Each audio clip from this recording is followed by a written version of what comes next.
Well, hello there, friends. I'm your host Derek, host of Talking Fantasy Bowl. And I am once again live streaming. But why, Eric, you may well ask, why live stream again?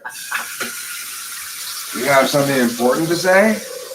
Well, the answer to that is no, I don't have anything important to say. But I do have trouble going back to sleep right now, so I might as well live stream. Obviously, I should have made this pot of coffee before I started live streaming, but you know how I am with order of operations. Not very good, let's say. Not very enthusiastic about the principles of orders of operation.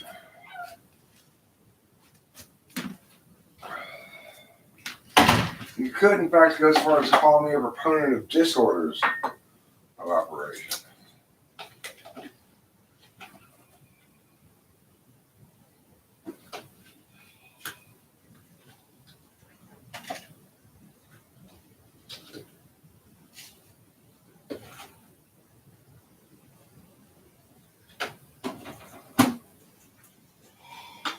So, anyway, you might say, hi, wisdom.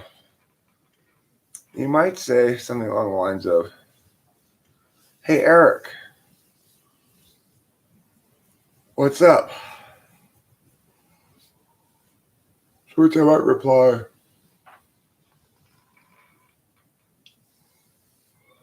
something along the lines of, not much, or not a mucho, even.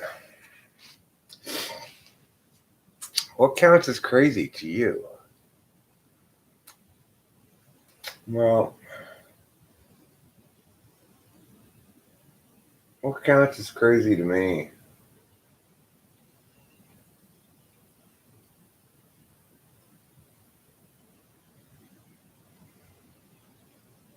It's basically a lack of reasonableness, a failure to communicate. That's what counts as crazy to me. You know, when people come around, say, meow, meow, meow, meow, meow. And I go, okay, well, that's not correct because meow, meow, meow, meow. And then they ignore what I said and go on to something else. To me, that's just insane. It's crazy. It's like, didn't you bring up point A because you wanted to have it addressed in some fashion? I've just addressed it. Now, I mean, it's like either my response is inadequate, in which case you explain why, or it's adequate, in which case you go, oh, I guess I've learned something here today. You don't just pretend it didn't exist. To me, that's just the epitome of insanity.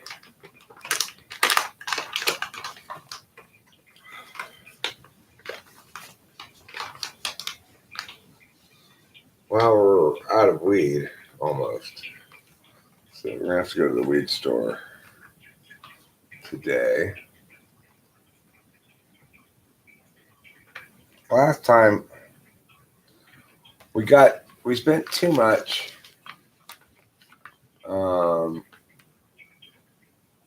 as crazy as anything pursued that is less than 50% possible. I mean, that's got to be the dumbest definition of crazy I've ever heard. That means nobody should attempt anything that they aren't more likely to succeed at than not. But obviously, that just ignores degree of reward. So it's like, it says never bet a long shot. But, if you bet a certain number of long shots, you're going to hit some of them. It seems to suggest a risk-reward relationship that's not very well developed.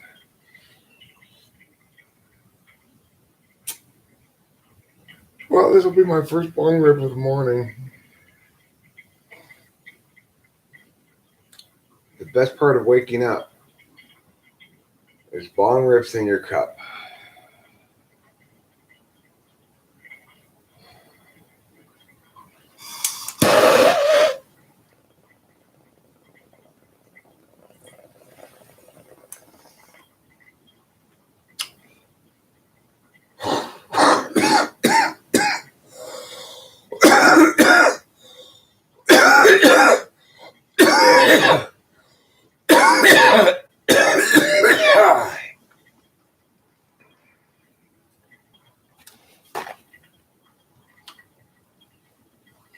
Also, I'd point out, I think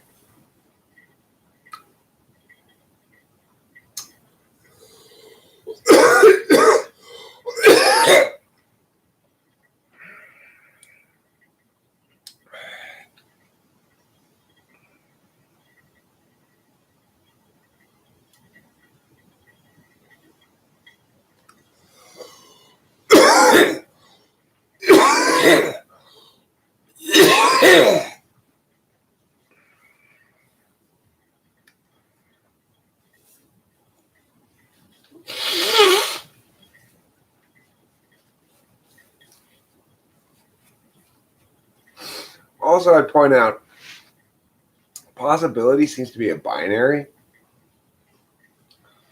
Things are either 100% possible or impossible.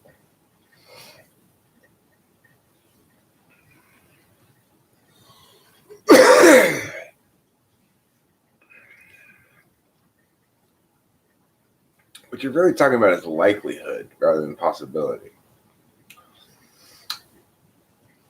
Being up at 5 is correct.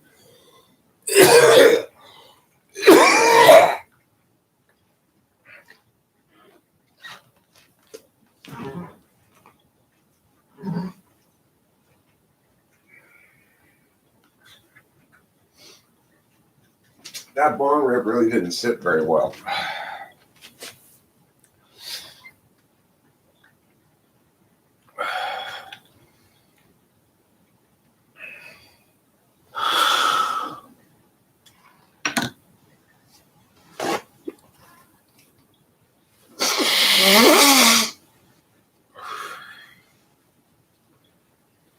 Well, there's Cedric's curiosity face again.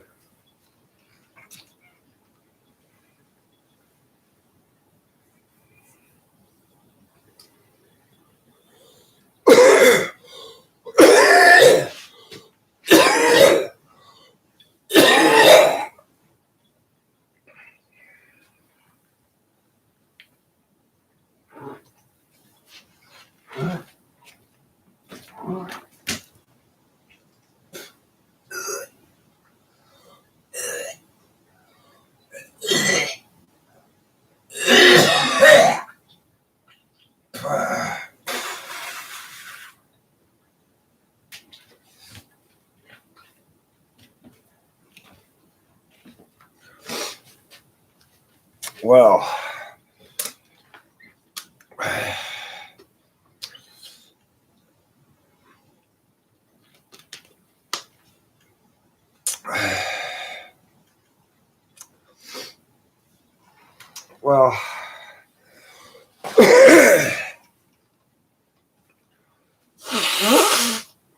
the basic problem here is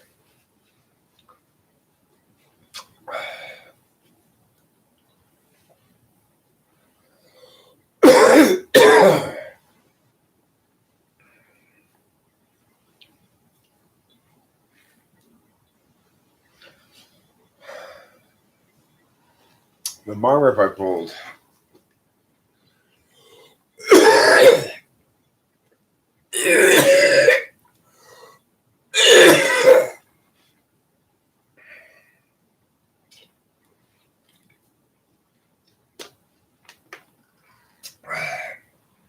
Was all shake.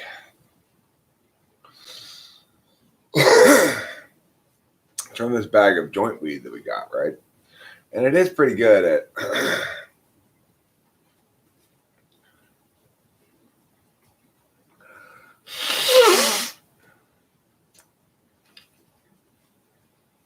joints of it smoke pretty good, but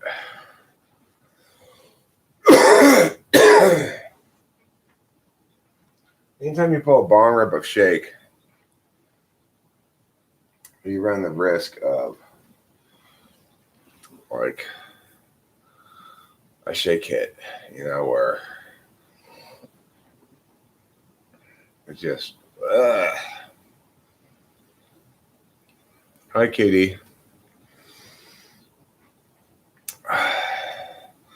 So we're just getting through Eric's morning pukiness routine where I gack and hack and wake up in the natural way.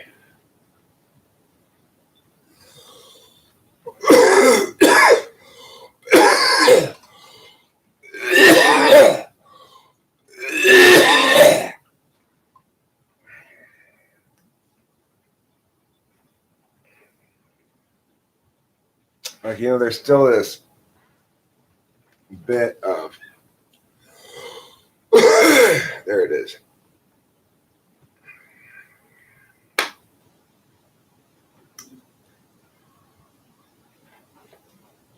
Happy Yule.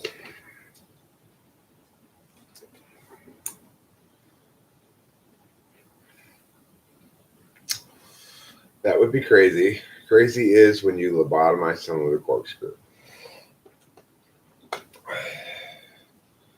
See, I'm defining crazy as non-responsive. Can I sword fight? Well, I've never tried to before.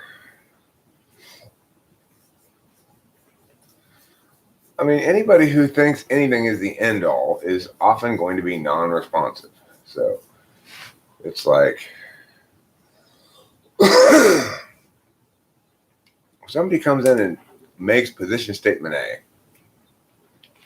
then I think to myself, okay, they want to talk about position statement A. If I address position statement A and they go on to position statement B, to me that's crazy. Didn't you bring up position statement A because you wanted to resolve this issue about this statement?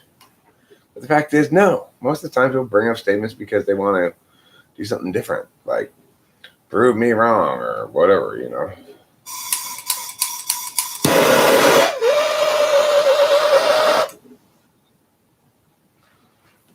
That's what I call crazy.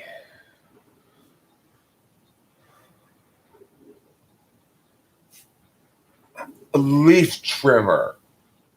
Science can't be manipulated. It's science. You can tell by the lab coats. Lab coats prevent all manipulation from occurring. If you want to be guaranteed to be objective, get a lab coat. Get a lab coat, get a Bunsen burner. Get a microscope. Do I think I understand the use of MBTI? I mean, I understand how a model of attentional manners, it's not MBTI, is useful to me and is useful to any other metaphysician type, like any other meta-analyst. Those of us who are very map-oriented will find a cognitive function model very useful to explain themselves and other people and things they encounter in the world to understand them better. So, I mean, it's certainly very useful to me. When I encounter people who are stubbornly insistent that I justify everything through a utility frame or a usefulness frame, I understand why they're doing that now. I don't just think, gosh, this person's stupid.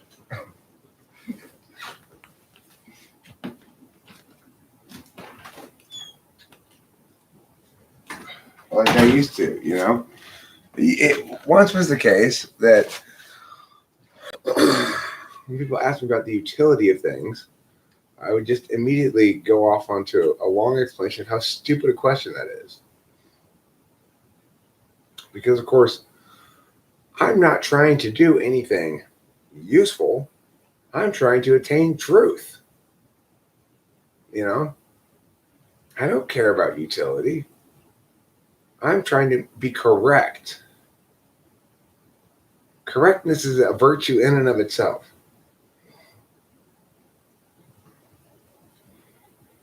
And I tend to think of utility as something that each person chooses for themselves.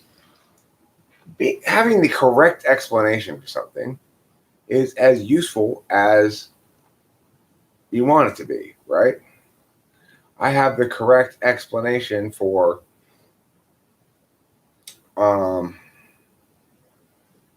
why there are stop signs. It's not very useful to have that correct explanation, though, right? Because the question of why there are stop signs isn't an interesting question. It's not an abstract question. It's not a philosophical question. But the question of why you keep making this face at things that aren't confusing at all is a question I can answer. You know, that's a question that I can answer in meaningful ways that help me to understand your ways as legitimate, even though they aren't.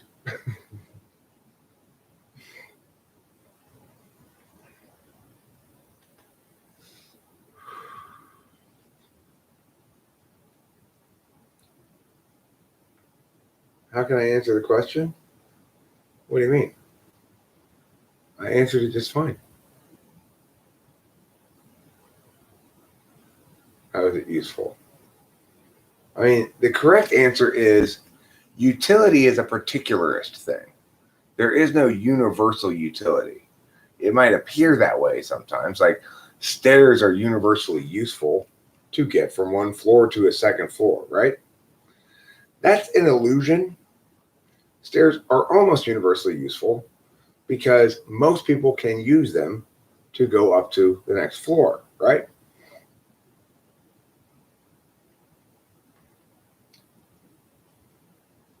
Oh, what's the FE heuristic? To try to control the FE frame of your comments.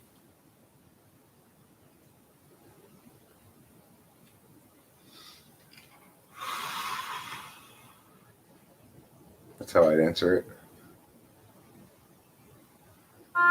I mean, as long as the electricity is working. Banana Warrior Princess. It's I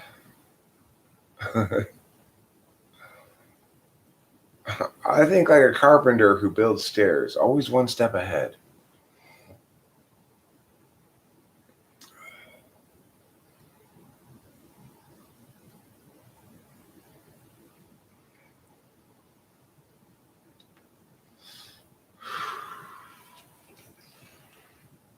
Looks like my coffee's done.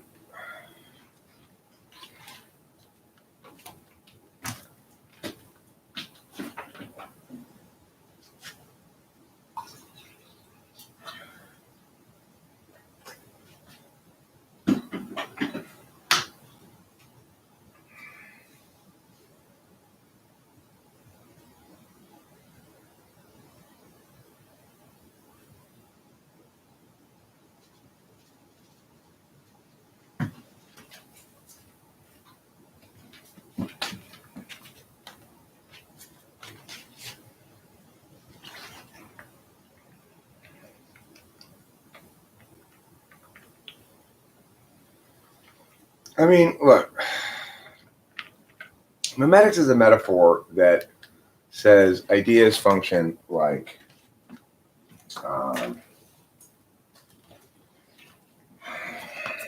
genomes.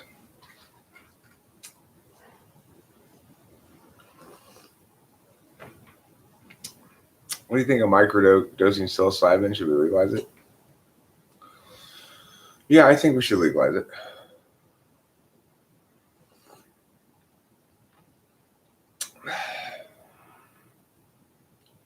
As far as microdosing goes, I don't understand why you would microdose mushrooms. It's like it doesn't really do anything to you unless you get up to a certain dosage. There's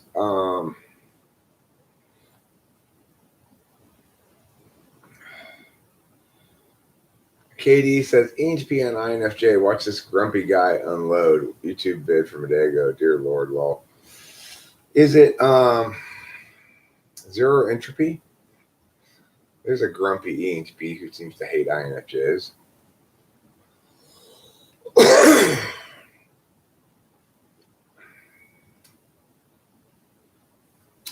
So, like what Cedric Beachy says here is a good example of how to.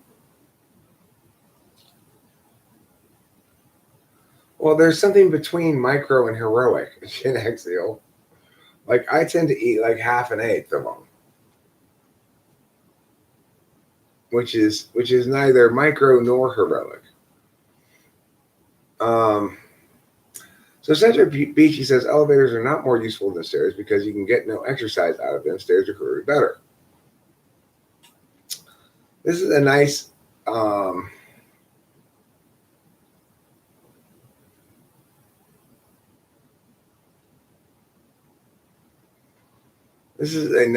example of implied frames, you know?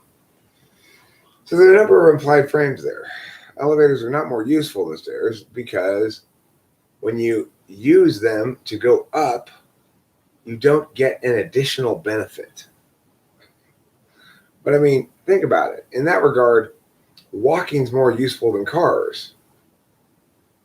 Of course, that's assuming you don't care about the actual prescribed purpose of using the thing, right? So it's like, if I want to get up to the top floor of something, then, you know, I should measure it accordingly. So I shouldn't look for additional mission. There shouldn't be mission creep in my evaluatory metrics. I shouldn't say that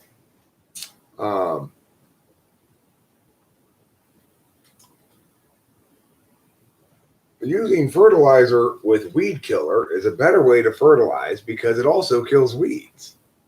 That's not a better way to fertilize. Those are two separate things, right? Using weed killer with fertilizer is not a better way to fertilize. Do we all understand that? It may be a good way to combine two different tasks, but it is not a better way to fertilize.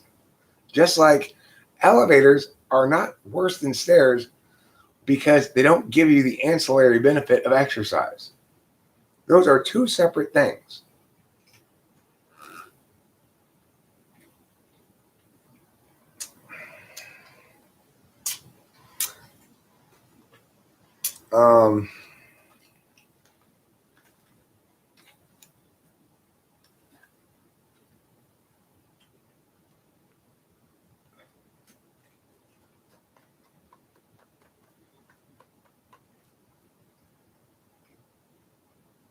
So, well, it's also true that people in wheelchairs have more difficulty with stairs.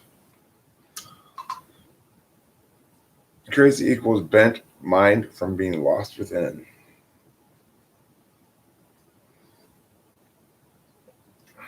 I'm lost within. What does it mean to be lost within? Being confronted by a mugger is good because it encourages you to run, right?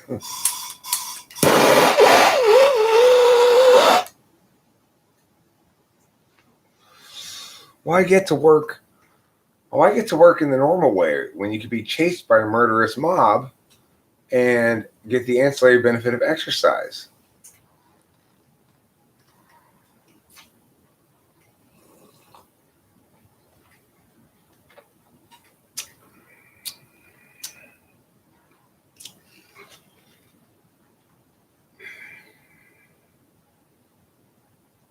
What on earth is NE?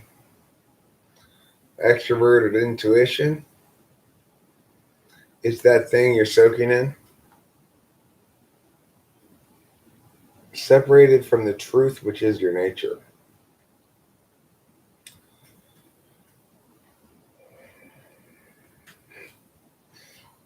Katie, it's a little bit dismissive. Okay, a little bit dismissive.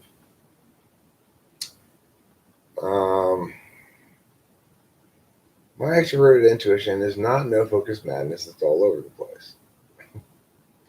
That may be an accurate description of my live streams, but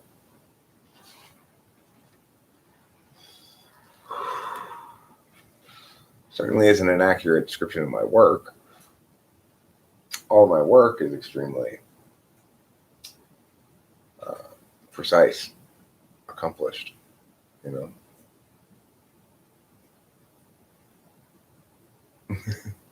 Nuclear war is better than regular war because you get the added benefits of fasting and losing weight, thanks to the radiation poisoning.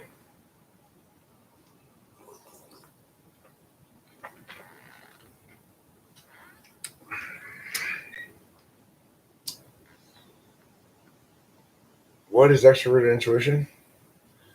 It's the action function of the metaphysical planes. There's one way to respond to that. Putting information that's symbolic, communicative, rather than putting information that's concrete.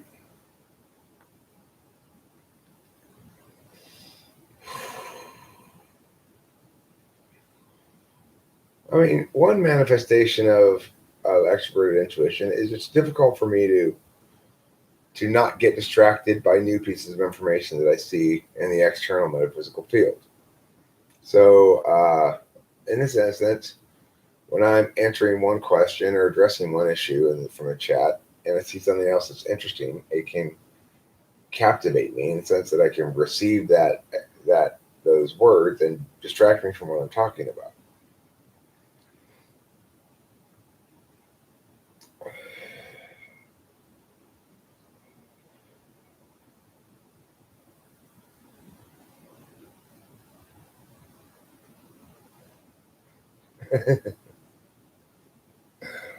This guy here, I like your answer a lot. Extroverted intuition is the part of the brain that keeps you from being depressingly boring.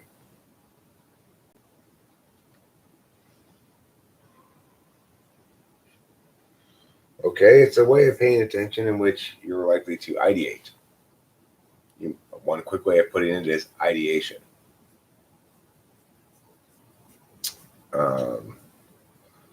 Again, what something is, then you're asking me to define it in terms of a linking verb. That's actually the worst kind of definition. That's the kind of definition that's functionally meaningless. You want to operationalize your definitions so that you can meaningfully distinguish between things, not render them into a metaphor, which is what we do every time we use a be verb. We render something into metaphor. So you got to be careful about your be verbs. If you were saying, well, but Eric, I want you to render it into metaphor for me, then I would say, well, then you're walking the wrong direction down the path of understanding.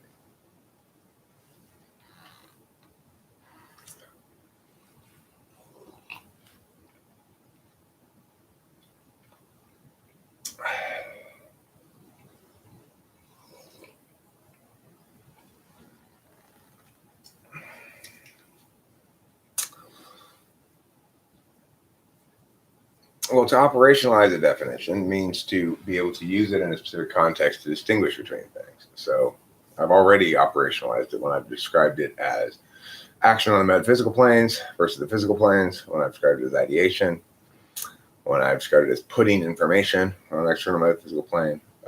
I could differentiate it from SI by using a simple analogy. When you're taking out and playing with your toys, you're not cleaning them up and keeping them nicely put away and organized. And those two things are opposite ends of the same axis.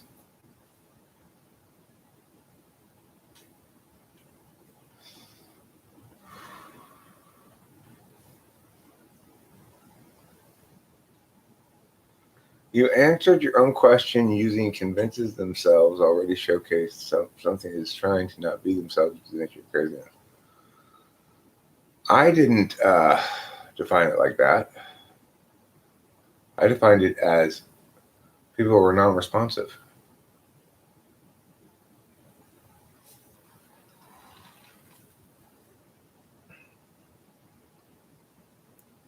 Keeping in mind that, you're talking to Lee Sherman. Okay, fine.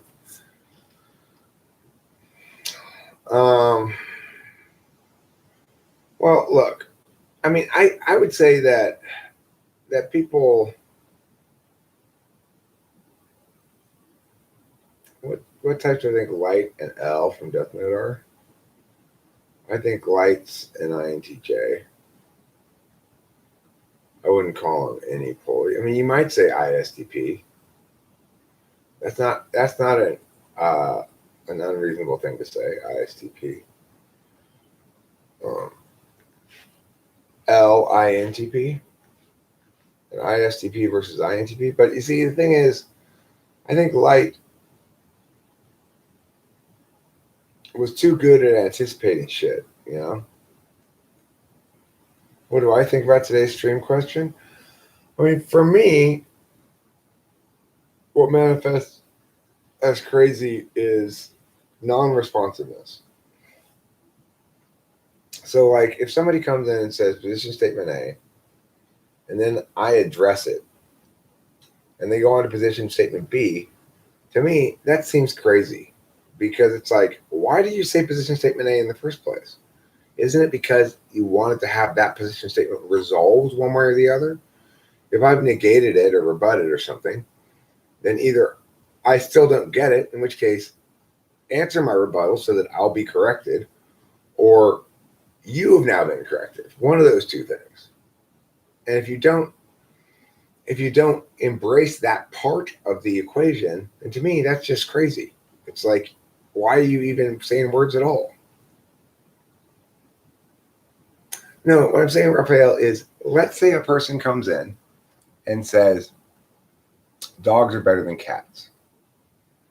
And I say, well, I actually think cats are better than dogs because cats are less maintenance.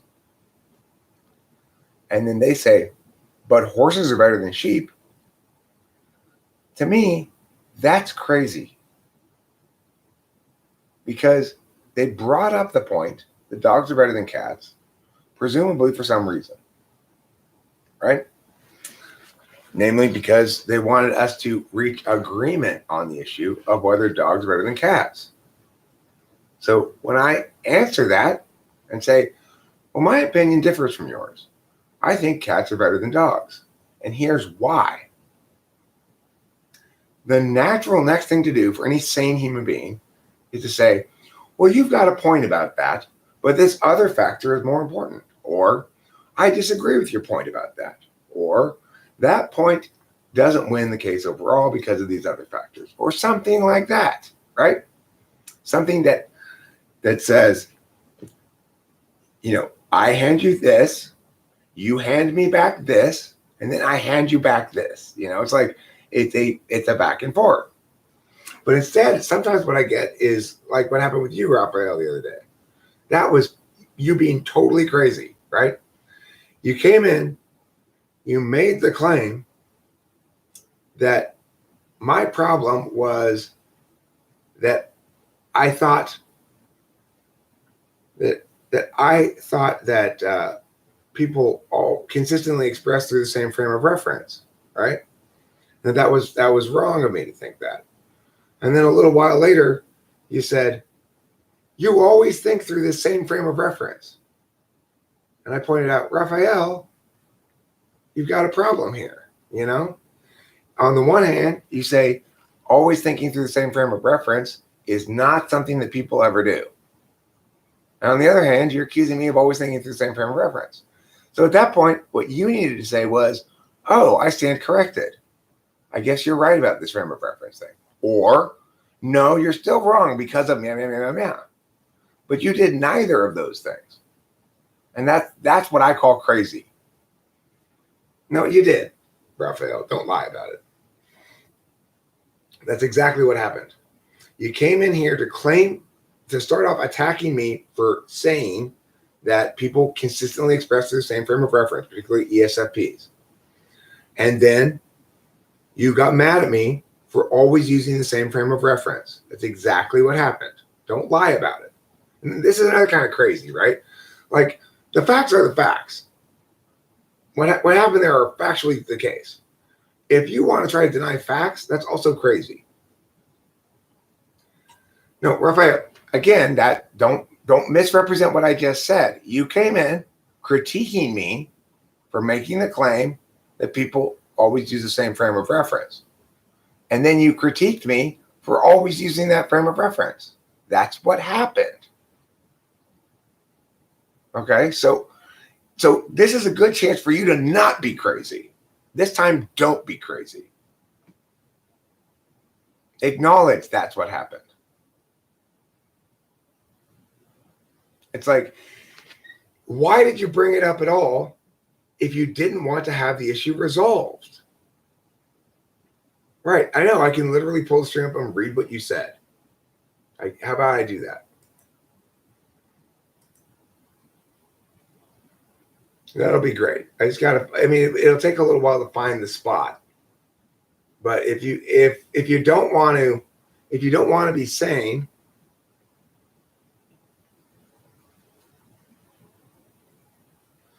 hey, Raphael, that's not what I talked about, though. This is the non-responsiveness that I'm talking about.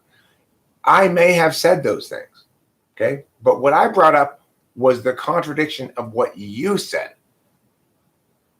Okay? So I want you to address what I brought up, and then we can address what you brought up if you'd like. So this is pure crazy. Raphael is purely insane at this point.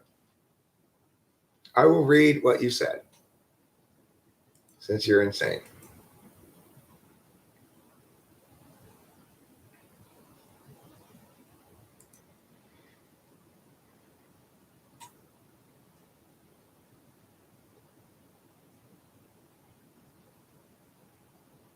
I can't remember which stream I was on even, so it's going to be too hard to find. It might be too hard to find for it. And it's not worth it to me. But this is a good example of what I consider crazy. Rafael Alvarez. Because, he came in with a specific critique. And then it was of the totalizing aspect of cognitive functions. And then he also busted my chops for always using the same frame of reference. And he made that bed. He double bound himself in such a beautiful way. I was actually quite happy about it that time because Raphael is so squirmy. He's crazy in a pretty effective way. Like, it can be hard to nail him down on. No, I'm not just talking TI. The TI inconsistency is fine. TI inconsistency happens. What I'm saying is crazy is the non-responsiveness. So if Raphael comes in with point A and I respond to it with not point A and he goes to point B, that's crazy because he never really meant to say anything in the first place, obviously. Why say anything in the first place if you aren't going to take advantage of the discursive work that resolves the matter?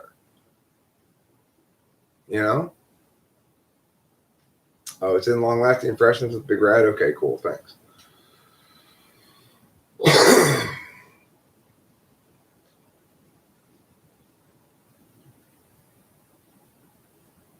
Well, I was pissed, I get pissed at people because see what I consider crazy is basically somebody who doesn't apply any kind of reciprocal burdens. So, they think it's fine for them to expect you to treat their words seriously, but they refuse to treat your words seriously. All right, great. So then now we shouldn't be in any disagreement, right? You can read it yourself. So you can read it yourself and you can see what you did, right? See that? I want you to prove you're not crazy. You explain my position and why it's at least somewhat justified to me. Okay? You try that. That's how you can show me you're not crazy. You explain what my position is and why it's not, why there's at least some justification for it. You don't have to agree with it, but explain what it is and why there's some justification for it. No, Raphael, you disputed my claim. And so what I'm going to do now is I'm going to take a different approach. Okay. So you don't want to dispute my claim, right? See, that's the thing. You can choose to dispute my claim, or you can choose to not dispute my claim. But you like to dispute my claim, but you don't like to actually resolve the point. So if you're not crazy, you'd be able to articulate what my position is and explain why it's at least somewhat justified.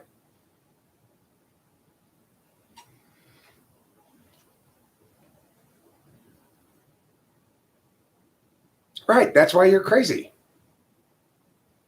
Because all good thinkers want to do that. They want to explain why the other side is right too. They want to do the best job they can to argue the other side of the position so they know they're right. People who don't do that are crazy. That's what I'm saying. You don't care about the strength of the other position. That's what makes you crazy.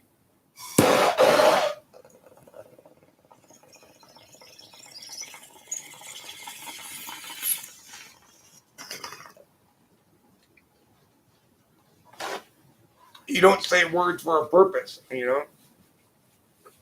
You just say them, or you say them for some purpose other than to communicate, you know?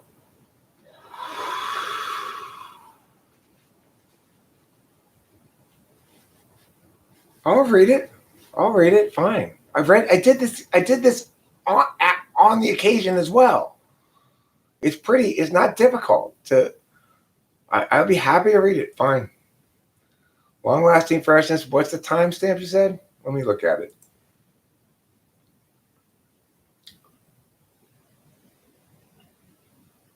Hour and 25 minute mark. Okay, cool.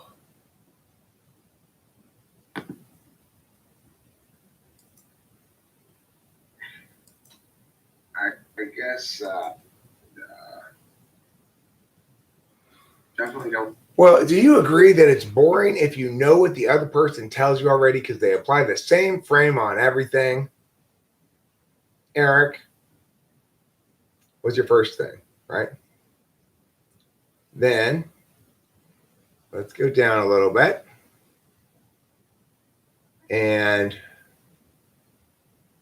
you say,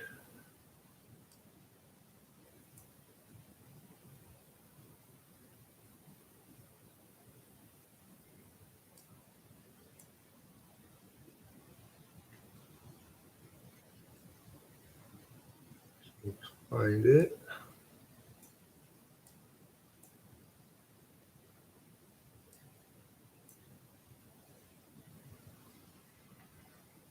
You told all of us yesterday that ESFPs don't care about meaningful truths. As you put it, they don't care about map consistency. I did.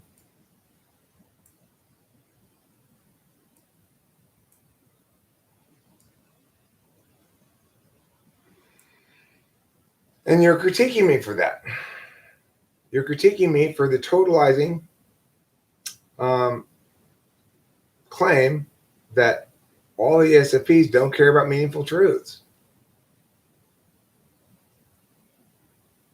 You're saying that's a problem because it's too totalizing. But right up here, you pointed out that you already know what the other person means. I'm going to tell you because I always apply the same frame of reference. Now, do you understand the contradiction? I did read it. I read your exact words. I will read them again since you seem to be deaf. Well, do you agree that it's boring if you know what the other person tells you already because they apply the same frame on everything? And then down here. But yet again, you told all of us yesterday that ESFPs don't care about meaningful truths. As you put it, they don't care about map consistency. You're critiquing me for saying that about all ESFPs, right? And yet, at the same time, you're saying I always use the same frame of reference, and you're critiquing me for that. Do you understand the contradiction implicit to that? If you genuinely want to critique my claim that ESFPs always use the same frame of reference, then your claim is that that's too totalizing, right? No, actually, you admitted afterwards that it was directed at me, but you were trying to be polite, Raphael. Okay, so that's another lie. I'll read that part too.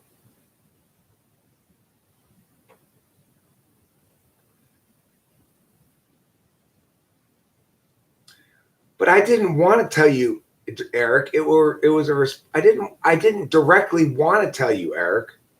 It was a response to what Rachel said. Right? You didn't want to directly tell me. What does that tell us? It means you wanted to indirectly tell me, right? Or no?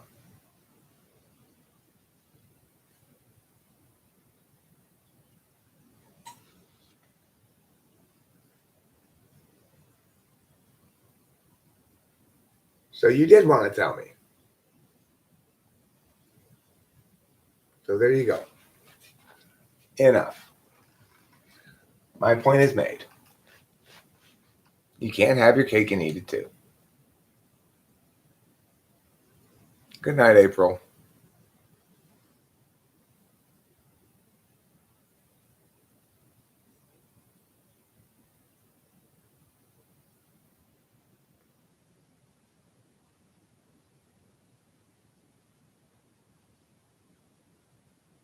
I didn't accuse you of shit.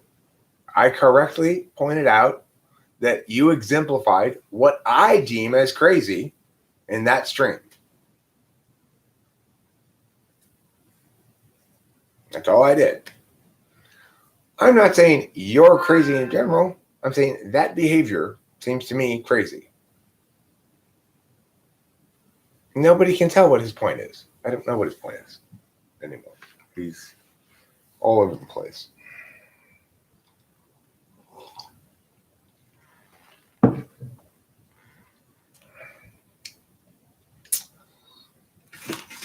His main point in life seems to be to either anger Eric or prove him wrong in some fashion.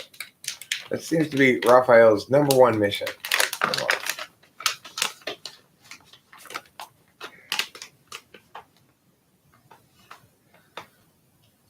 What shortcoming do you think I'm explaining, Raphael? What shortcoming?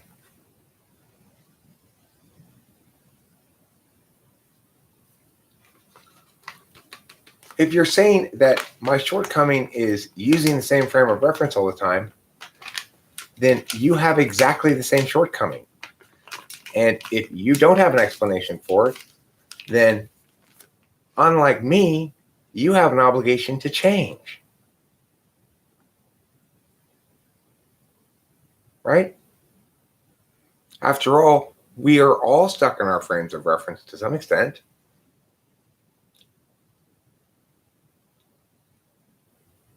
If you say all ESFPs don't care about meaning, and that you do, and that for not to talk out of your ass, which they must do then, it doesn't do with the truth. Yeah, it does. Of course it does.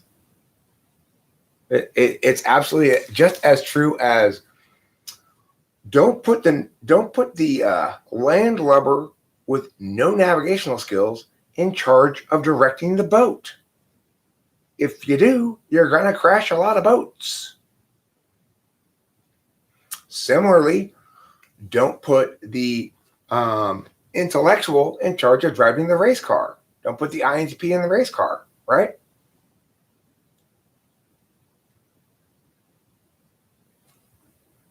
Okay, well, listen, it is not shitting on people. It's acknowledging that people have their respective areas of strength and weakness, okay? And that the weakest area for an ESFP is mapping. So we don't want to listen to them when they're talking about mapping. And if you think this behavior of mine is boring, then stop engaging me in conversation and go away.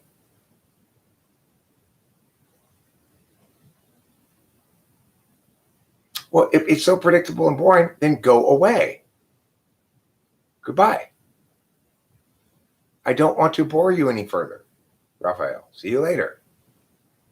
If, in fact, you find yourself too addicted and are unable to ban yourself from here, I can do it for you if you'd like.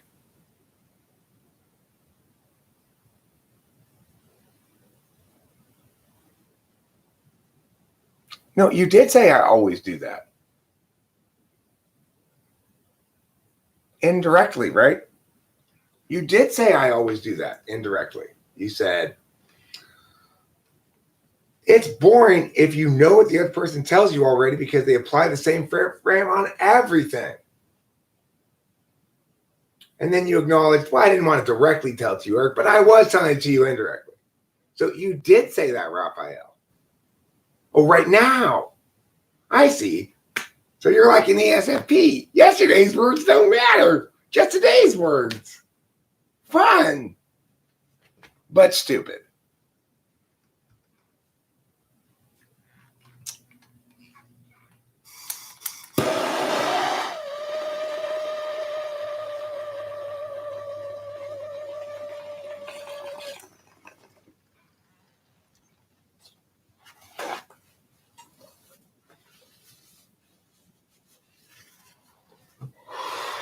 No, Raphael, you're right.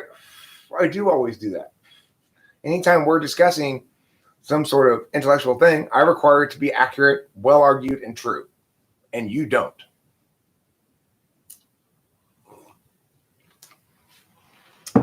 Now, it is the case that I'm not always engaging in TI stuff. There's plenty of times that I'm just engaging in NI joking around and fun times and playing songs and stuff. And in that case, I'm not doing it. That's true. But anytime that you and I are arguing, then yes, I am using that frame of reference. I am prioritizing being correct and being accurate and arguing well and arguing fairly. And you are not. And that's just how it is.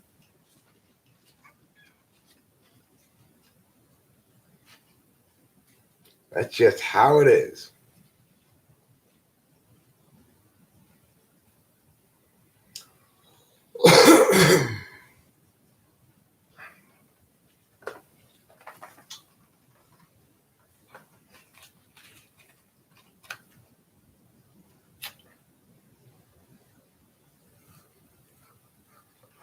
I mean, I do ban people and I do shut down streams when people are disingenuous or dishonest, like you're being right now.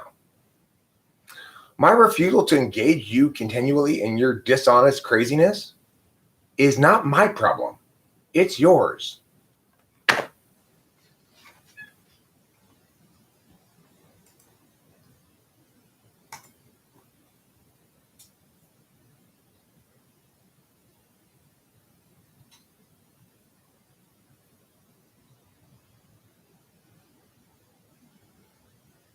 Right. What Sky Gear says.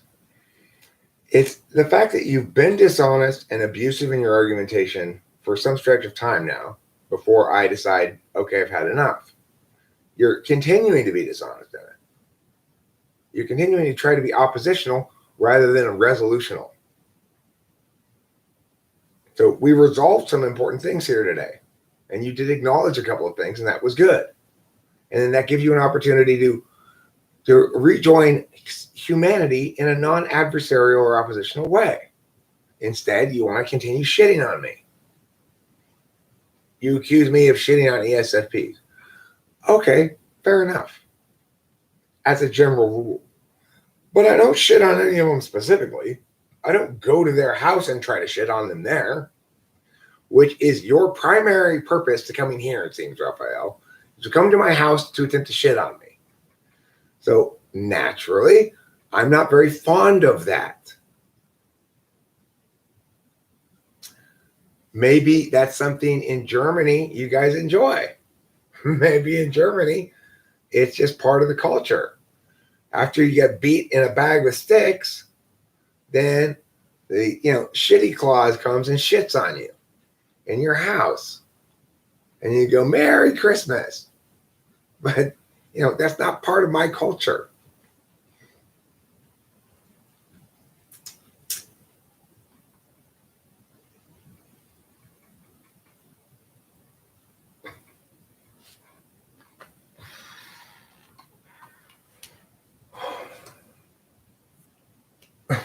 You're smelling cultural appropriation here.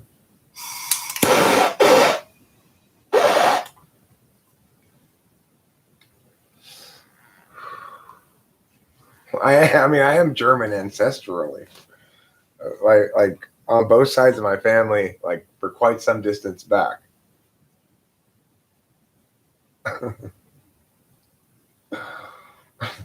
Required by law, huh?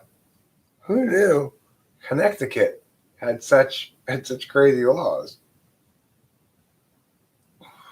What's the difference between a cognitive function and 5-factor traits operationally? Well, 5-factor traits, if I assume you mean ocean, they don't have any operational mechanics. So, there's no way to compare the two. There's no operationality to it at all. It purely attempts to be taxonomical, and it's like IQ. It's absolutely relative rather than relatively absolute.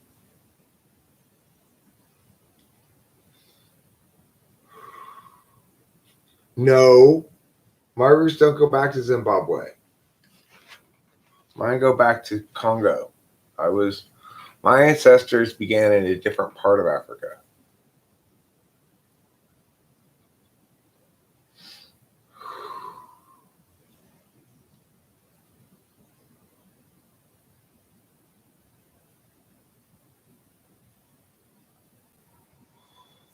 Well, Leaf Trimmer likes to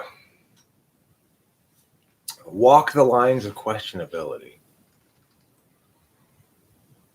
Why one is operational and the other is not? Well, because people don't have an attribute such as neuroticism. That's instead a description of a variety of behaviors and displays, affects, experiences, self-reporting, etc. Right? It all comprise this thing that combines into being called neuroticism.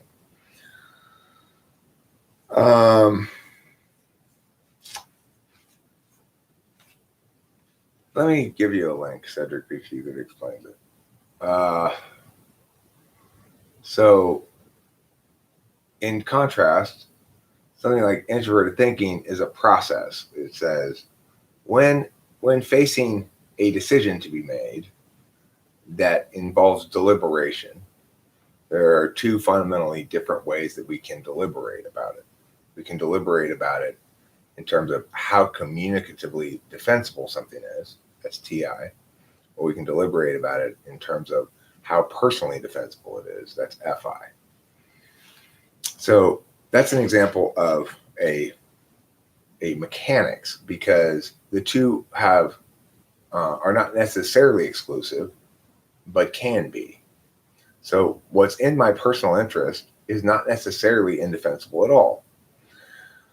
I can defend certain things simply by appealing to my personal interest. Why are you getting coffee flavored ice cream? Because I like it. That's the only explanation I need, right? I don't need to be communicably defensible. Other things that impact other people need to have defensibility.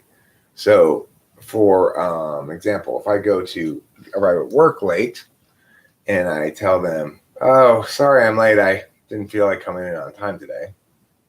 I'm going to get a much different response than, oh, sorry I'm late. As you can see, I was mauled by a bear on the way here. I've got all these wounds and bandages on me and shit, right? I'm going to be treated very differently by my bosses depending on my justification. So we do understand, we all understand that justifications occur in a variety of ways, and that actual reasons occur in a variety of ways. No, Raphael, the thing that you did was annoy me by being non-responsive. The same thing you're doing right now. That's my point. You're non-responsive. You're still being non-responsive. If you want to engage with me, respond to what I say. Right now, what I'm saying is address your non-responsiveness and talk to me about how you're going to change that going forward. Demonstrate the capacity to be reasonable by explaining to me about what my position is and why it's at least somewhat justified, even if you disagree with it. That would be demonstrating a willingness to engage meaningfully with me. So far, you've not demonstrated any such willingness. What punishment did I give Jeff Shaw? I don't remember.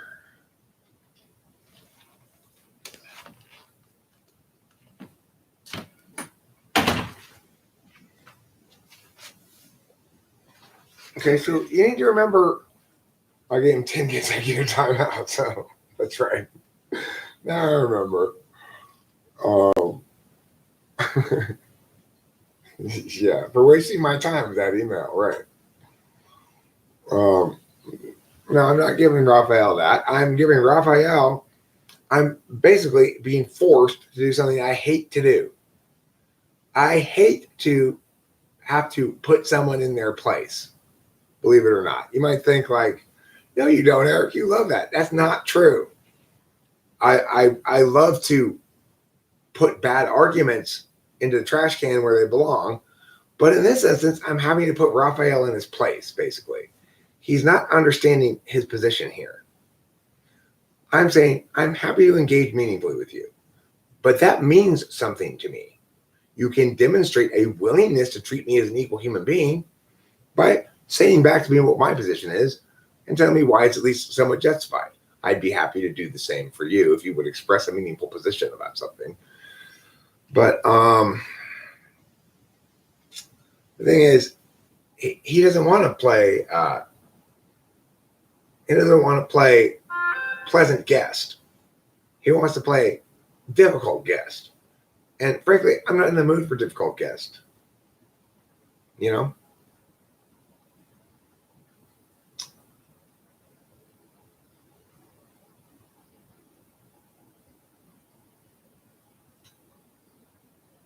And that's totally fine.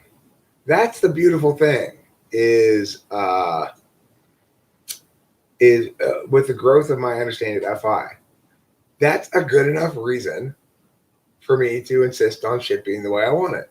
Because I don't like this, Raphael. I don't like your approach. I don't like your attitude. I don't like the way you talk to me. I don't like the way you engage.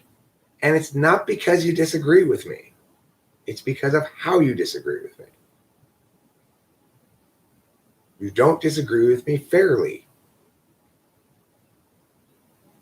You're not interested in acknowledging where you're wrong. It's like pulling fucking teeth. And you're not really interested in any specific negationary position. You're just looking for any way you can to throw shit on me. Cedric Beachy, do I think IQ and Big Five are similar operationally? Yes, very similar.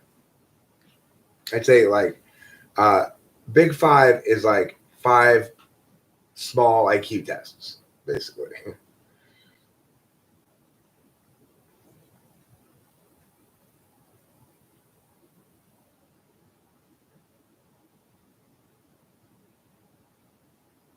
Oh my God. Diamond and leaf trimmer. And Diamond, yes, I'm going to have to include you in this as well. I know. I get it. Leaf trimmer likes to start arguments with women. Okay? Leaf trimmer, you really need to get over this. Speaking of things people need to get over, you got to let this anti-woman shit go. Dude, you just got to let it go. There is no good at the end of this path that you are walking. I don't know where you got into it from. You totally leaf trimmer. Come on, now just let's do a little psychotherapy here. What is your problem with chicks? Be honest about it. Let's just talk about it. It's not a big deal. I'm not trying to shame you at all. I'm trying to help you. You obviously have some sort of problem with chicks, you know? But let me tell you something, leaf trimmer.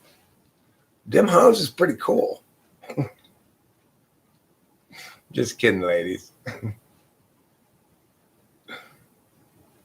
I'm not, leaf trimmer, I shit you not. I am not trying to shame you at all. I'm totally not trying to shame you. It may be shameful talking about it or something. In that regard, I'm sorry to bring up the subject, but I am seriously not trying to shame you. I understand. Oh, Diamond might be trying to shame you. Yeah. I think Diamond is trying to shame you. Diamond, stop trying to shame him for a second. I'd like to actually talk about this for serious.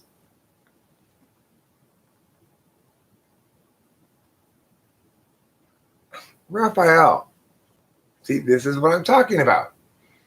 Is anything I said remotely accurately described by what you just said? And the answer is no. Agree with everything Eric says or else get banned. No, Raphael, that's not the case. Don't be crazy and you won't be put on timeout. So any sane human being would agree that that statement makes no sense at all. That I'm not like that at all. That I do not ban people or time them out or anything else for disagreeing with me. I have said multiple times, I am not doing this because you disagree with me, right? It's because you specifically come to my house to shit on me every time you come here. Well, not absolutely every time. Yesterday, Christmas, you were pretty pleasant.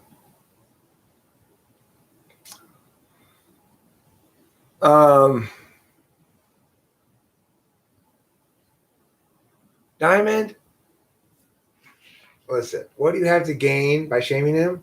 Winning the ongoing battle between you two? That's what you have to gain?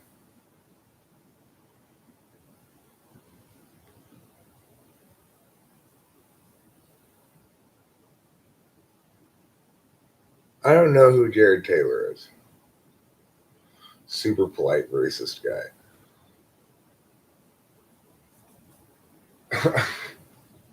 You know, there doesn't seem to be any fig towels, are there? Is there any fig towels?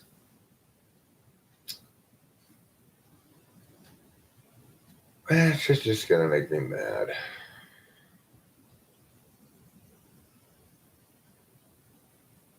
Okay, fair enough. Maybe I'm projecting onto you.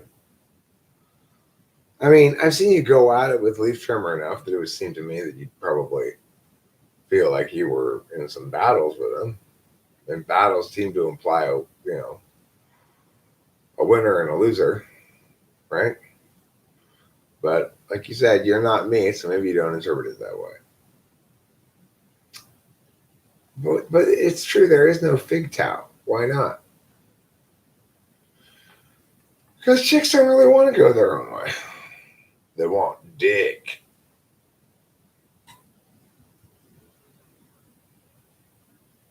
She's not shaming me. She is not shaming me. You mean at Eric, she's shaming me. That is not count. I mean, she won an exchange with me.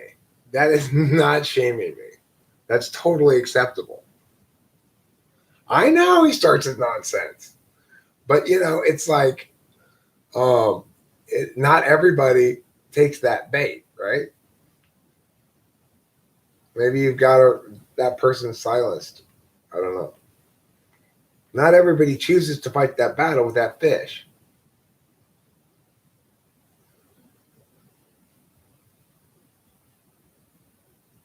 Right, I know. Well, she's right about that, though. That's true. I'm not denying that. I agree with her in this on that point. That is me, for sure. That if I'm engaging in an ongoing battle with somebody and I keep trying to bust their chops, I am trying to shame them into behaving themselves. That's absolutely the case.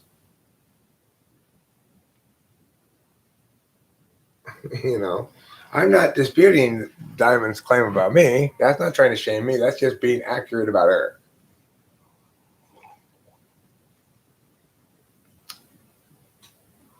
Well, no, she won the point, though. It doesn't matter if she won the point, then she's right.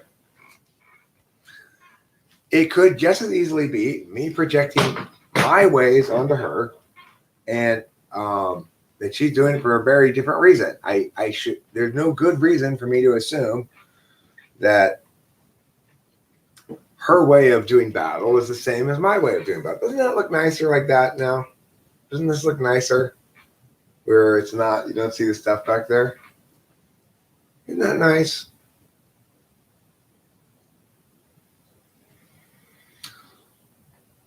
Matthew Alistair, may I just say a very, very, very Merry Christmas to you.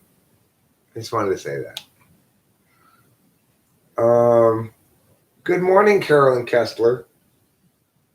You think they will inject us in August? Who's they? And nobody's getting non-consensually injected, okay? Don't worry about that.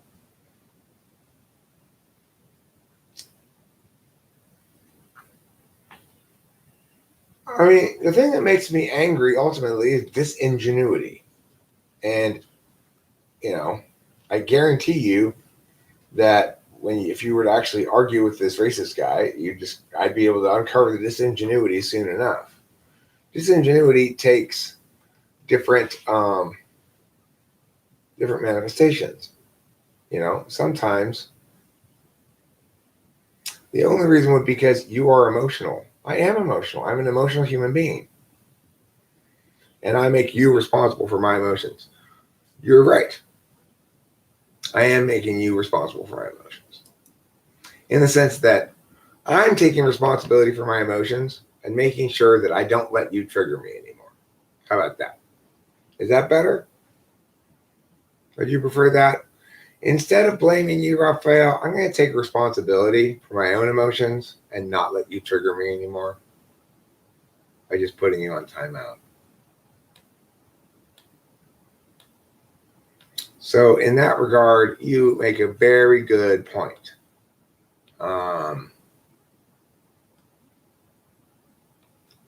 Leaf trimmer, you're getting on timeout too. I have good reason to call Raphael crazy. You have no good reason to call Diamond crazy.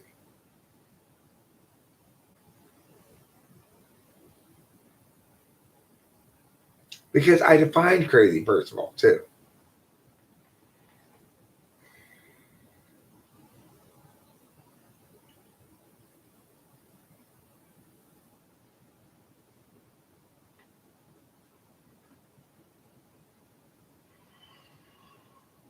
But Sky Gear, on the positive side, Raphael has really driven home a good point.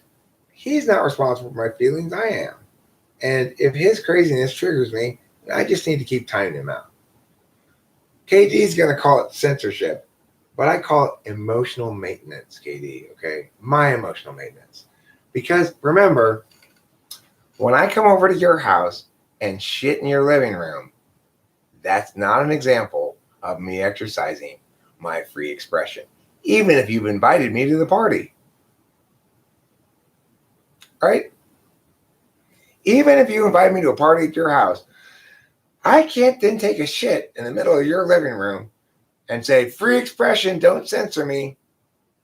I can't paint slogans on your walls and say, free expression, don't censor me. How is that weakness, Katie? How is that weakness? Even in a public forum where everyone is designed to speak. I can't get up and start heckling in the middle of somebody else's speech, right? There are rules and decorum that are needed for civil society. And the fact is, there's nothing wrong at all or sensory about me taking responsibility for my own emotions and not letting Raphael trigger me with his non-responsive bullshit. Nothing wrong with that at all. You'll notice that you never get timed out. You keep critiquing me, but you critique me in a way that is legitimate. You know, I'll take all that critique, all legitimate critique you want to give me. I'll respond to it on point. You know, I'm not fighting against critique. If I were fighting against critique, or in some way disallowing legitimate kind of language, then I would have timed you out plenty of times. Never happened. Why? Because you're not doing this illegitimate bullshit.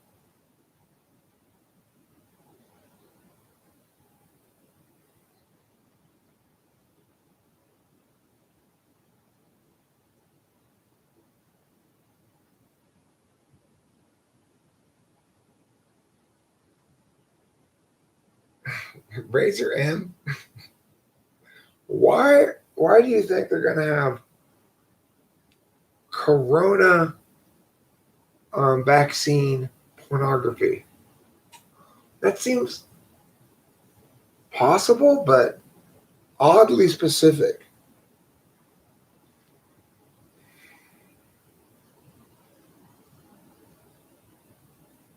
Now, there is one other form of censorship I do hear that qualifies as kind of censorship. Like, I'm going to remove Razor M's comment. Not because I want to, but because I'm a little afraid of YouTube's censory ways. So I'm basically avoiding possibly getting on YouTube's bad side. Now, if you wanted to critique me about that one and say, okay, well, Eric, you should be more bold and stand-uppy to YouTube, then I would say the problem with that is it's not an environment that allows me to talk to somebody. In other words, if it were a battle between people, I might be willing to stand ground on certain things if I thought I could win the argument, you know. But it's not a battle between people. It's a battle between you and the algorithm. And you can get people involved, but you'd like to avoid. I mean, I'd like to avoid having to make those appeals, you know. And YouTube is weird. Who knows? Sometimes something will trigger them, and you know, it's just like we talk about a lot of questionable stuff around here too, like stuff that could easily trigger an algorithm. Like last night, we were talking about age of consent stuff, you know, in a totally legitimate discursive fashion, I think. But nevertheless, it's the kind of stuff that can trigger the algorithm. So.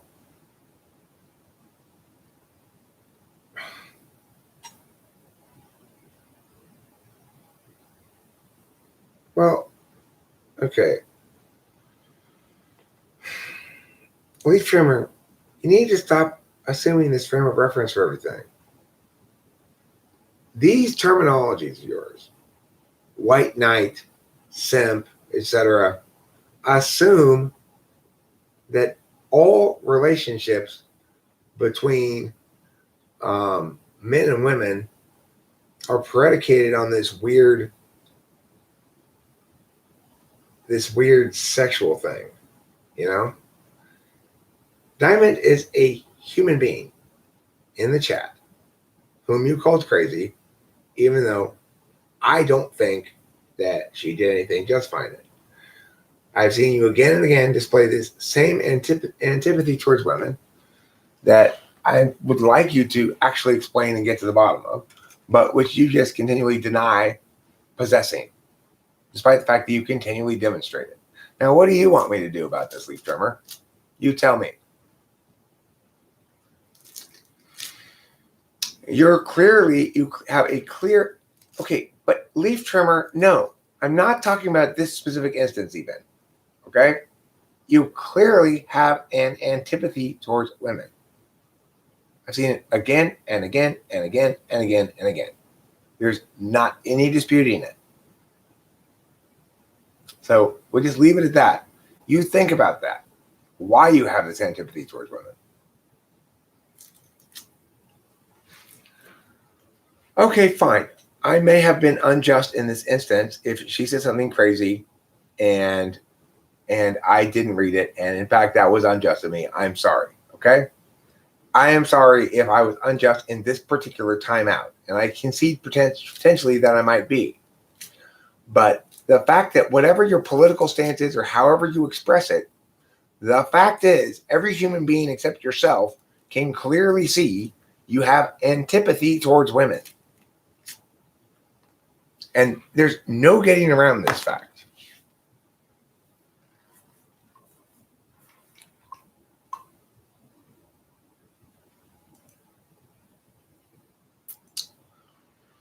Thanks for your ongoing participation, Raphael. Appreciate it.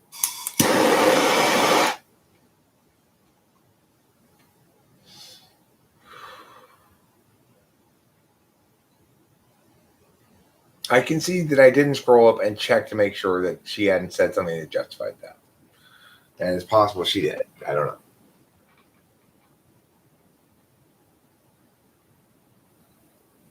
Explain your stance all you want.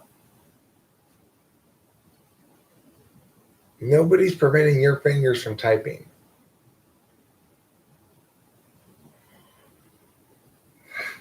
All I'd say is MGTOW is a bad way to get laid.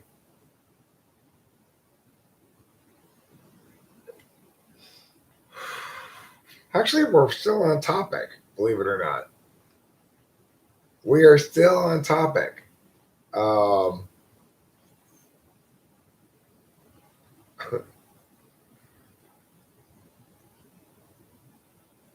know, that's just the one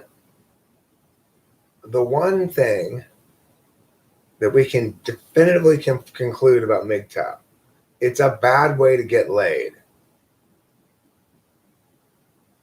Nobody could dispute that.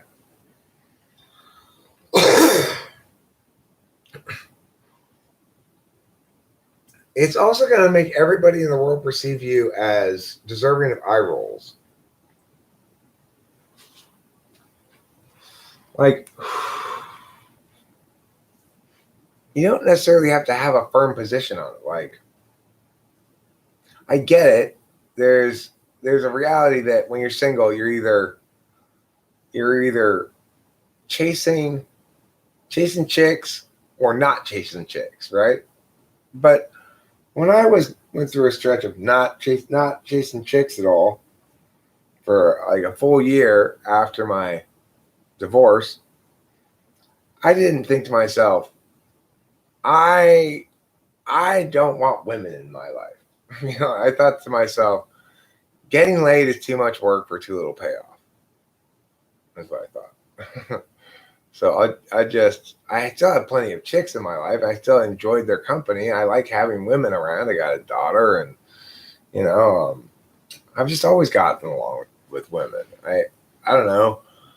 I'm like when I was a kid, my favorite thing to do would be sit around and listen.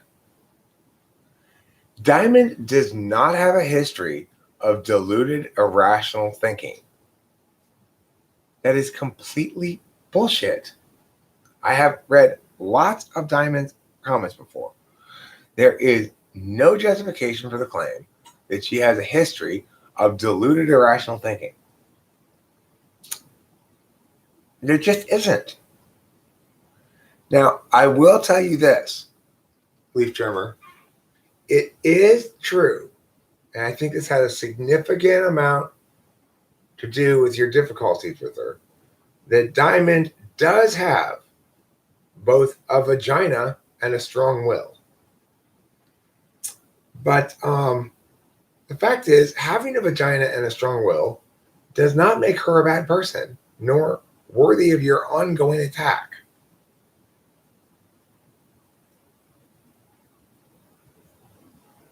Okay, well, so I don't know if I agree with her or not, but that's not a completely insane thing to say, right? She might be wrong.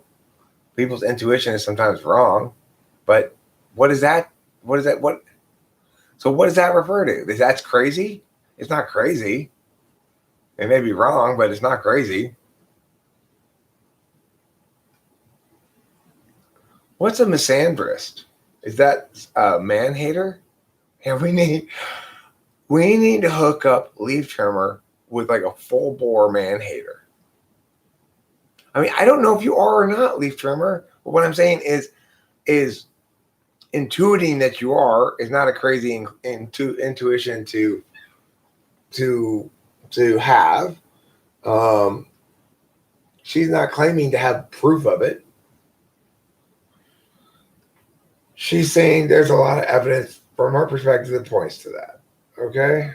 It doesn't make her crazy.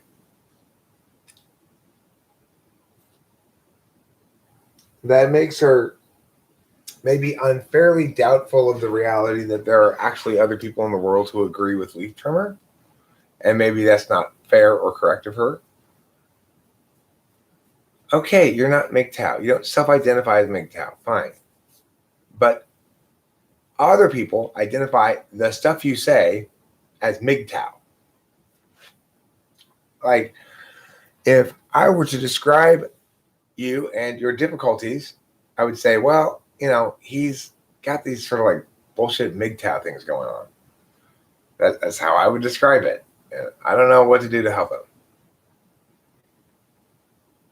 It's like, it seems clear as day to me that, I really like women and I really like their company.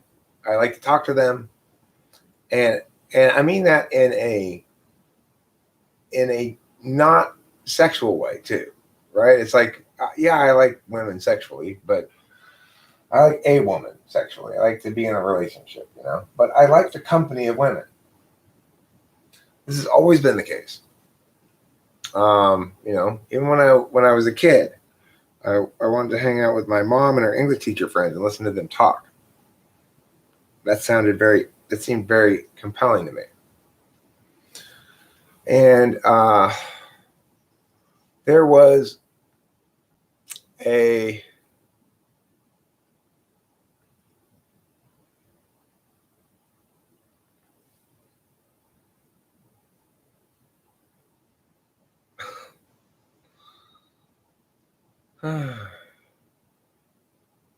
Raphael, I'm going to leave this one here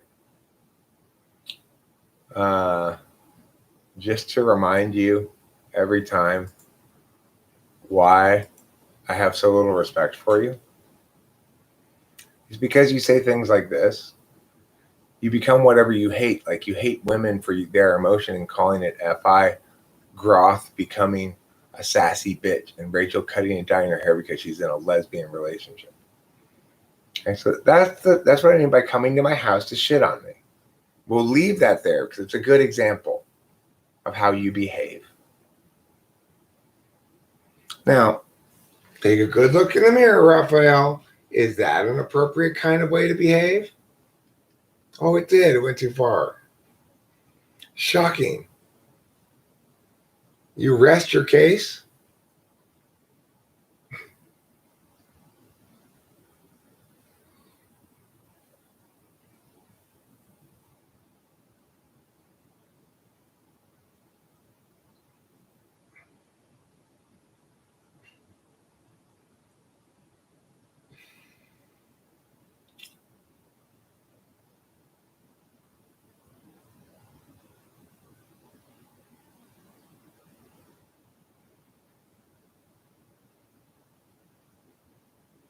What's wrong with Diamond's personality? I've never had any problem with Diamond.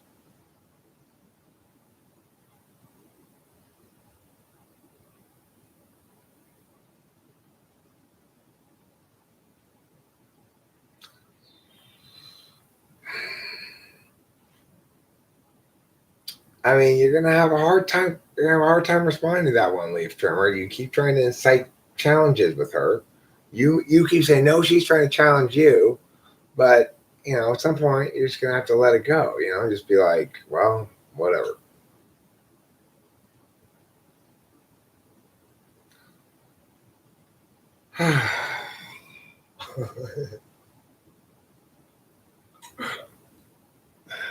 Ay.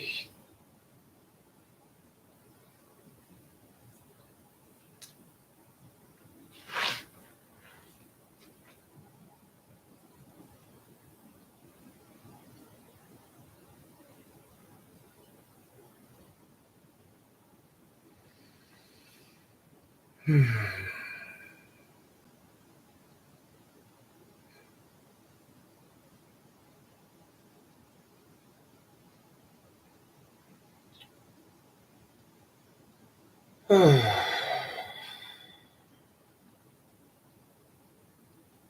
mean, the bottom line is this: chicks are people before they're chicks. It's like guys are people before they're the guys. And trying to reduce people to members of their group and or assuming things about them because they're this group or that group is not a good thing in general. And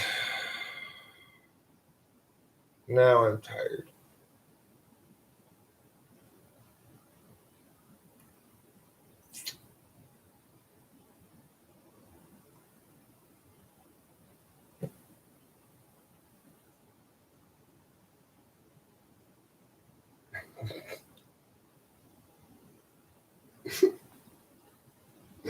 Scott here.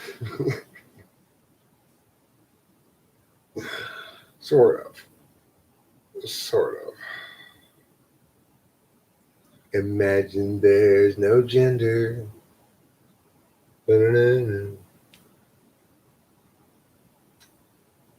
No physical body too.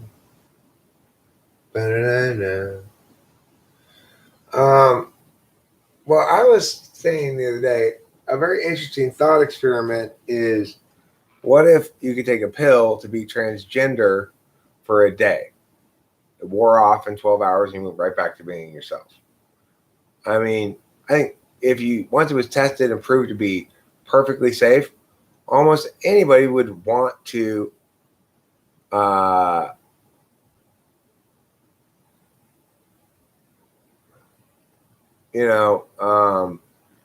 who wouldn't want to do that, right? Who wouldn't want to do that?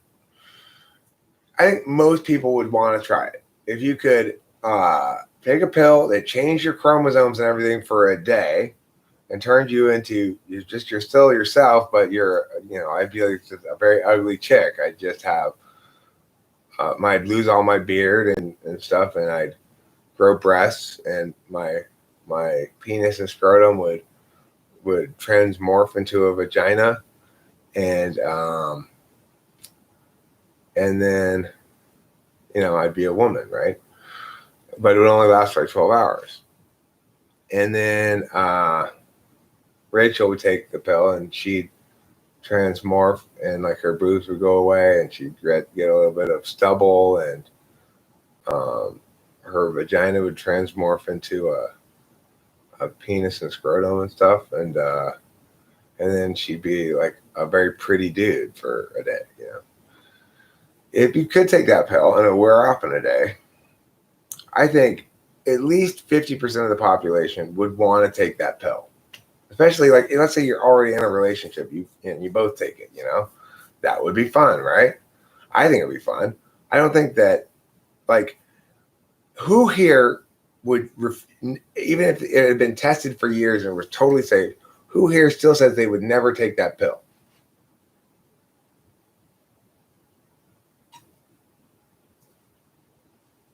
Okay, so, but my point is, who here would never take that pill? And what I think that the thought experiment does is it is it helps to highlight what the warrant is for opposing transgenderism. Like, if the warrant for opposing transgenderism is that the surgery is elective and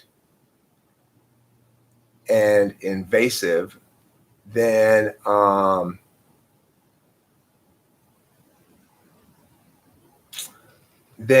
that's one thing. But if your reasoning is that, you know, God wants you to be the gender that you're supposed to be, then that is another thing, right? But like, if in fact one could do that, take a pill that changed your gender for a day, then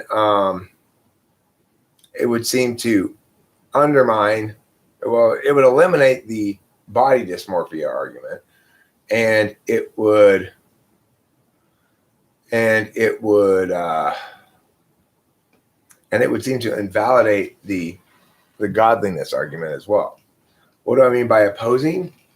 Well, there's a group of people who still think that transgenderism is a form of mental illness, that it's body dysmorphia.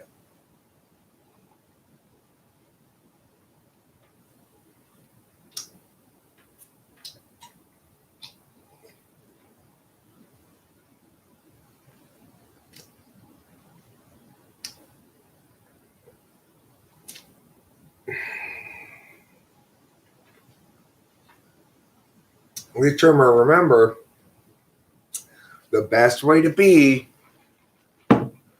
is neither religious nor spiritual, but spiritual some. Okay, spiritual is too much spiritual. It's important that you're only religious when it's convenient. If you are religious when it's inconvenient, you are too religious. okay? I think we can all agree on that. If you are religious, even when it's not convenient, you are too religious. Religion should be something you squeeze in convenient moments here and there, a little prayer to God, whatever, you know. Now, no, I'm not saying only apply moral reasoning when it's convenient. I'm saying religion or spirituality should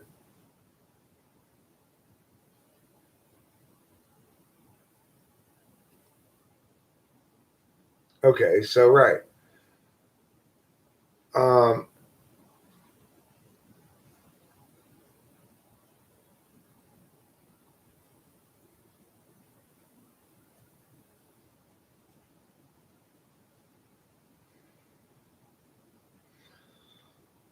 I mean, I tend to agree with both Raphael and Evelyn on the idea of getting the surgery. I think it's ill-advised and representative of not a healthy mental process. But the thought experiment causes me to realize that the thing I'm opposing there is a function of the permanence and the invasiveness of the surgery, not the changing of gender itself. Right? So that's the distinction I'm trying to make. Female spirited man would say that it's because of not acceptance. Who's female spirited man? Is that me? Oh, well, I actually agree with you. So I guess you're wrong.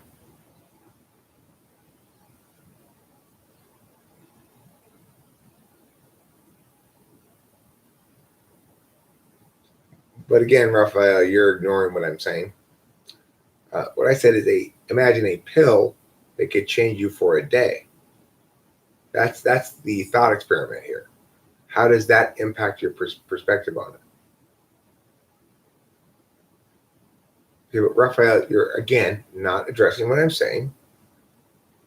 I'm making a point, and now you, as a civil human being, have a responsibility to respond to it.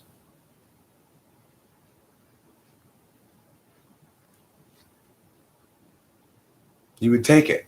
Okay, so your problem is not really that people have a responsibility to stay the same gender. When you say here, a male feels like a male is female is still a male and will remain that, so the only thing he can evolve into is a man. But if the pill was there, that wouldn't be the case anymore, right? That you could, in fact, become a female for a day. So the problem that you have with it is simply related to the invasiveness of the surgery rather than and the permanence thereof, rather than the actual changing of gender. You see what I'm saying?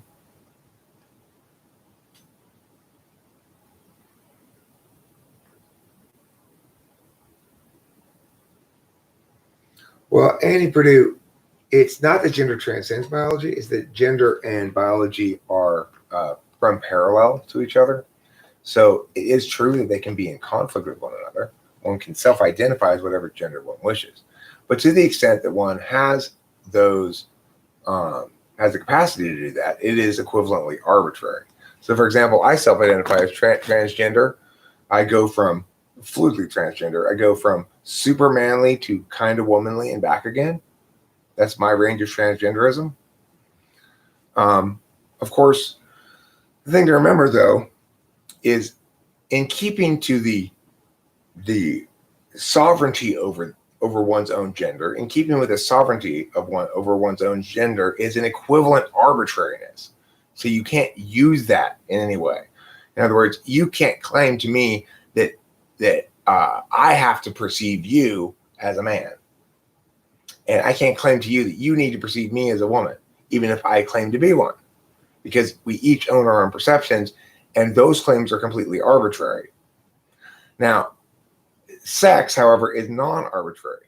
So it's definitely not the case that gender transcends biology. It may be the case that they are equivalently important and run parallel, but we also want to remember that only one of them is objective and the other is arbitrary. And so that's important too in any decision making we make regarding policies.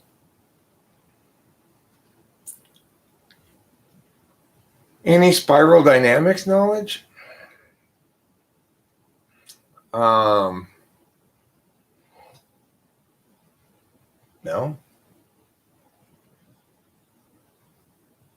Does that work for dogs?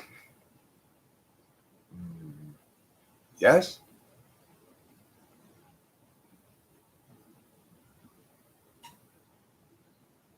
Emotional mans are females because their real logic, nature is logic. Well, if you want to self-identify as a woman, go ahead, Raphael, because you're one of the most illogical people I've ever met. So by your definition, then you're a woman.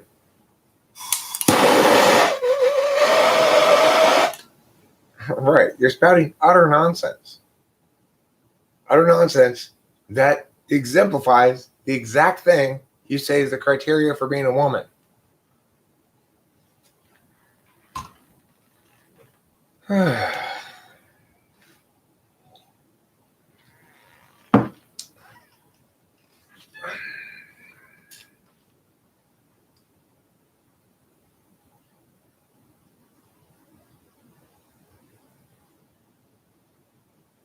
Yeah, I know.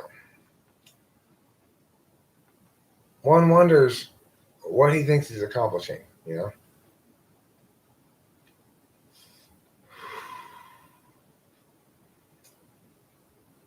You know, the thing about me is I'm a lot like what that Bob Dylan song says. I make love a lot like a woman, but I break like a little girl. The question is, what is a non-biological characteristic of a woman that is not present in any other gender? Oh, Evelyn S., you want to win this argument, don't you? That's a powerful question, because that brings home the point that I always try to make, which is there is no good use to this, right? There's no good use to defining women as meh, because all that means is you're going to impose those set definitions that you arbitrarily assign onto some actual human being who shouldn't be subject to your ontological imperialism in that fashion. So, you are a winner in the game of life, Evelyn S. Can you finish my agent subject object parsing for me, please? I can't figure it out quite yet.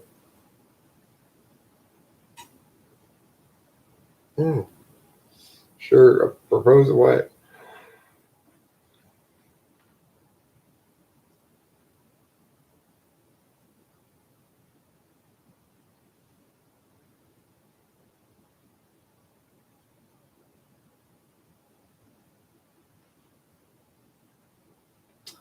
I'm metaphysically an Apache attack helicopter.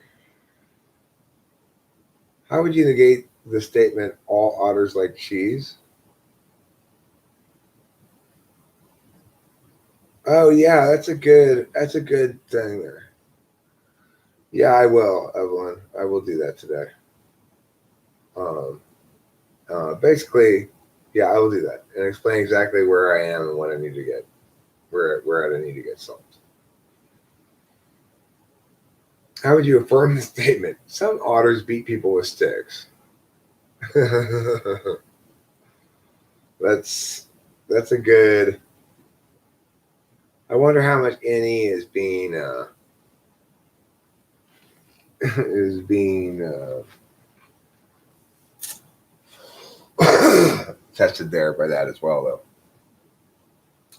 Hey, everybody, handle your own baggage, please. This is an airport, not a baggage throwing contest. I sexually identify as a giant sequoia.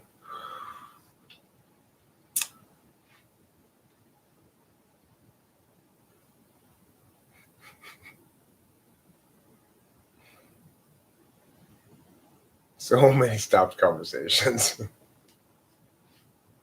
So many nubs.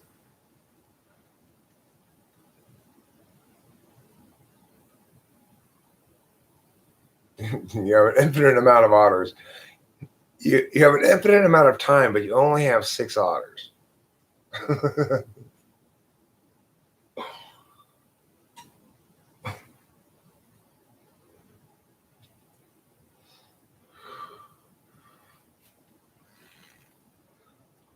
Well, Leaf Firmer, I don't disagree with you that you are a speaker of truths. However, from my observation, you are not a good spotter of hypocrisy. You are a bad spotter in general of FE stuff. For one thing, I've seen you frequently make bad FE calculations as far as motivations go. So I don't disagree with you that you are a truth speaker. I do believe that motivates you. But trans Hittite, I like that, Bob Johnson. As transracial, transageal, transhistorical, and transgender, and fluidly all, I feel you, dog. Being transhistorical means depends on the moment. I could be existing at any moment in history.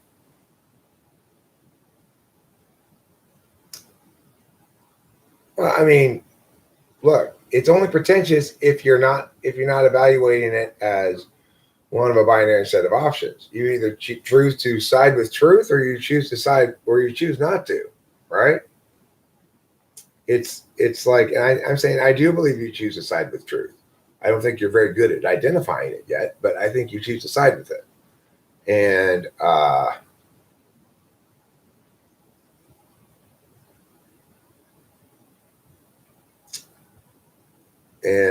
I think that's a good thing. Now, Ashley A., I'm concerned. This spiral dynamics thing you're talking about, it sounds like it might be a downward spiral. You might be in a downward spiral right now. You don't want to be in a downward spiral.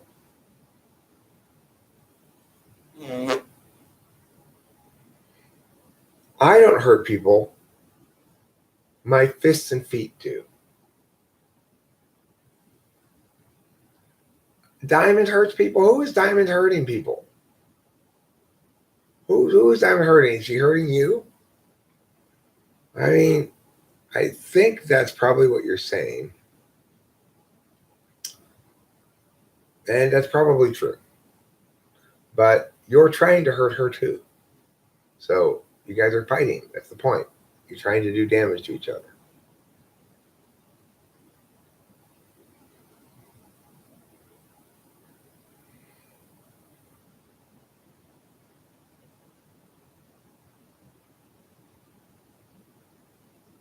Okay, I gotta poo right now. So I'm gonna go and get in the stream anyway because it's about 2 hours. So I'm gonna stop the stream. I'm gonna poo. I'm gonna make a video a little bit later for Evelyn to look at and anybody else who wants to look at it. And after I poo, I might go back to sleep. Goodbye. I love you all.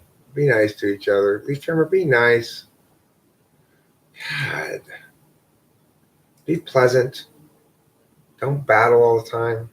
Yes, Diamond's guilty of it too, but you're more guilty of it.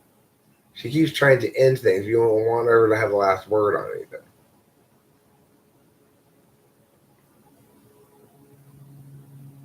Yes, it does mean I'm whatever I claim to be. Yes, it does, Cedric Beachy.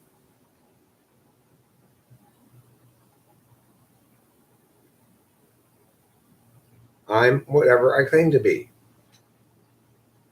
On the ontological level. On the physical level, of course, I'm not whatever I claim to be.